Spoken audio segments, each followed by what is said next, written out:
সকাল সকালই আজ নাস্তার জন্য এখানে রুটি বানিয়ে নেব। তার সাথে গতকালকের মাংস তরকারি রান্না করা ছিল, সেটা দিয়ে আমরা সকালে নাস্তা করে নেব। হ্যালো এভরিওয়ান, আসসালামু আলাইকুম। আশা করছি আপনারা সবাই ভালো আছেন। আলহামদুলিল্লাহ, আমরা অনেক ভালো আছি। বাঙালিদের সকালে নাস্তা কিন্তু বেশিরভাগই রুটি, পারোটা, ডিম বা মাংস এগুলি থেকে। আমরাও মাঝে মাঝে রুটি বানিয়ে থাকি, কিন্তু সব সময় বানাই না। আমাদের বাসায় মাঝে মাঝে রুটিও বানানো হয়, তার পাশাপাশি ভর্তা ভাতও খাওয়া হয়। কিন্তু আজ যেহেতু একটু ঠান্ডা ঠান্ডা ভাব, তার জন্য ভাবলাম সকালে নাস্তার জন্য রুটি বানিয়ে নিই। তার সাথে গতকালকে মাংস তরকারি রান্না করা ছিল, সেটা দিয়েই সকালে রুটিটা খাওয়া হবে। তার জন্য প্রথমে আমি এখানে গরম পানি, লবণ, তেল দিয়ে প্রথমে আটাটা আমি ডো বানিয়ে নিলাম। তারপর এক এক করে রুটিগুলোও বানিয়ে নিলাম। তারপর গরম তাওয়াতে আমি ভালোভাবে এক এক করে সবগুলো রুটিও ছেঁকে নিয়েছি। দেখুন রুটিগুলো দেখতে কি সুন্দর দেখাচ্ছে। মাশাআল্লাহ, আমার সবগুলো রুটি বানানো হয়েছে এবং সবগুলো রুটি সুন্দরভাবে ফুলেছে। দেখতে যেমন সুন্দর দেখাচ্ছে, খেতেও কিন্তু ভালোই হয়েছিল। তারপর এক এক করে আমি সবগুলো রুটিও বানিয়ে নিলাম। তারপর আমি মাংস তরকারিটাও ফ্রিজ থেকে নিয়ে এসে ভালোভাবে জাল করে নিয়েছি।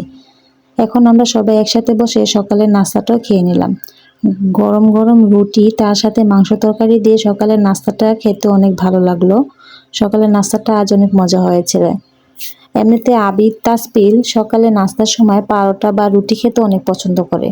ওদের জন্য মাঝে মাঝে বানানো হয়, সবসময় তো আর বানানো যায় না।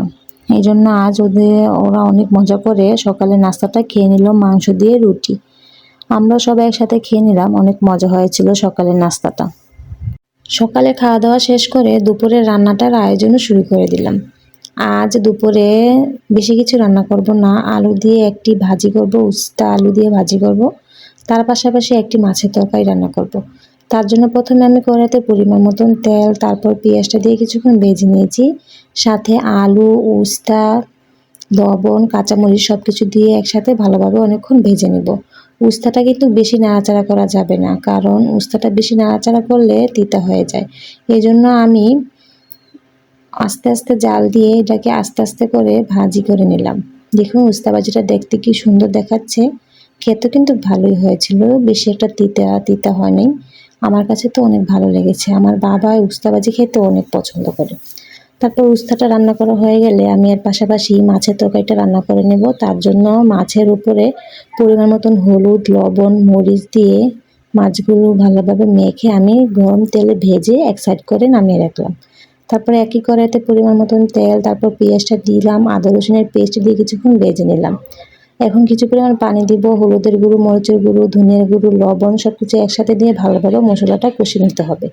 মশলাটা কষানো হয়ে গেলে তারপর আমি এখানে কইটা আলু একসাথে দিয়ে দিব।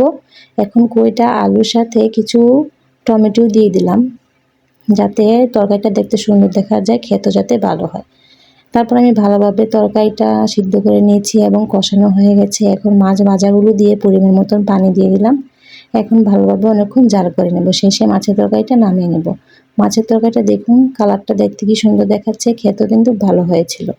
এই ছিল আজ আমাদের দুপুরের সিম্পল খাওয়া দাওয়ার আয়োজন। তারপর রাতের দিকে আকাশটা এত অন্ধকার ছিল, চারপাশে এত বাতাস আর আকাশটা এত বিদ্যুৎ চমকাচ্ছিল যে দেখেই ভয় লাগছিল। আকাশটা দেখতেও অনেক ভয় লাগছিল। তাসপিল আবির তো দেখে অনেক ভয় পেয়েছে, কিন্তু আকাশটা দেখতে অনেক সুন্দর দেখাচ্ছে, এত বাতাস ছিল, শরীরটা ঠান্ডা হয়ে গেল। এই ছিল আজ আমাদের সারাদিনের একটা ফুল ভিডিও। ভিডিওটি যদি ভালো লেগে থাকে লাইক, ফলো, সাবস্ক্রাইব করে তানজিন আক্তার ব্লগের সাথেই থাকবেন। সবাইকে ধন্যবাদ।